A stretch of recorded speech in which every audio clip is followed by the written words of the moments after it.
믿음의 선배인 청교도 가운데 한 분이 이런 말을 했습니다.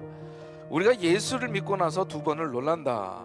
한 번은 예수님을 영접하는 순간에 놀라죠. 그리고 두 번째 한 번 더 놀라는 순간이 있습니다. 거듭난 다음에도 여전히 내 삶 속에 남아있는 죄성을 대할 때마다 또 놀란다라는 거예요. 그러나 죄의 수렁에 빠져있는 인간에게 하나님께서 은혜를 베풀어 주셔요. 바라기는 오늘 말씀을 통해서 다시 일어서게 하는 하나님의 은혜를 경험하고 죄를 회개하며 나아가게 되기를 주님의 이름으로 축원합니다. 자, 첫째로 죄는 끈질기게 반복된다. 그 당시에는 내가 원하는 여자를 차지하기 위해서 남편을 죽이는 일도 흔하게 일어났다라는 거죠. 이 목숨의 위협을 느낀 아브라함이 자기 아내를 누이 동생이라고 소개를 합니다. 그리고 바로의 궁궐에 아내를 바치게 되죠. 그로부터 20여 년의 세월이 흐릅니다. 그랄이라는 지역에서 아브라함이 똑같이 거짓말을 하죠. 애굽에 있었던 아브라함은 그래도 초신자라고 우리가 얘기할 수가 있겠죠. 자, 그런데 그랄에 있던 아브라함은요, 믿음의 베테랑이었다라는 거죠. 그러고도 여전히 똑같은 죄를 반복하고 있다는 거예요. 우리 모두가 언제 넘어질지 모르는 인생임을 깨달아야 할 줄로 믿습니다. 그렇다면 이 죄의 극복이 불가능한가? 그렇지는 않다라는 거예요. 자, 둘째로 죄의 극복은 진실한 회개로부터 시작된다. 자, 애굽에서 아브라함이 실수할 때 하나님이 개입하십니다.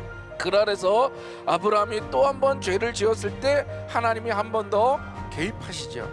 아브라함이 거짓말했던 그 밤에 아비멜렉의 꿈에 나타나셔서 경고하신 거죠.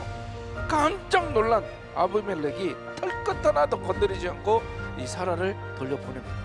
아브라함이요, 변명할 수 있었을 거예요. 그런데 아브라함이 정직하게 대답했다는 거예요. 내가 아비 집을 떠날 때부터 가는 곳마다 이렇게 거짓말하기로 아내와 내가 약속했습니다. 한 번 실수한 게 아니에요. 어쩌다 실수한 게 아니라 계속된 죄악이었다라고 죄를 인정했다라는 거죠. 이것이 바로 진실한 회개인 줄로 믿습니다. 우리의 모든 죄는요, 계속해서 반복되고 있어요. 그건 내가 의도적으로 죄를 짓기를 선택했기 때문에 그랬다라는 거죠. 우리가 진실하게 하나님 앞에 우리의 죄를 고백하는 것부터 치유의 기적이 시작되는 줄로 믿습니다. 오늘 진실하게 하나님 앞에 고백하고 회개하게 되는 시간이 되기를 간절히 소망합니다. 마지막 세 번째로, 하나님의 은혜로 죄는 마침내 극복될 수 있다라는 거예요. 죄를 반복하는 아브라함에게 하나님은 은혜를 반복하시더라는 거예요. 자, 오늘 본문에서 아브라함에게 베푸신 세 가지 은혜를 발견하게 됩니다. 첫 번째는 사라를 보호하시죠. 두 번째는 뭐냐? 재물을 줍니다. 재물을. 세 번째로는 하나님이 여전히 아브라함을 선지자라고 인정하셨다라는 거예요.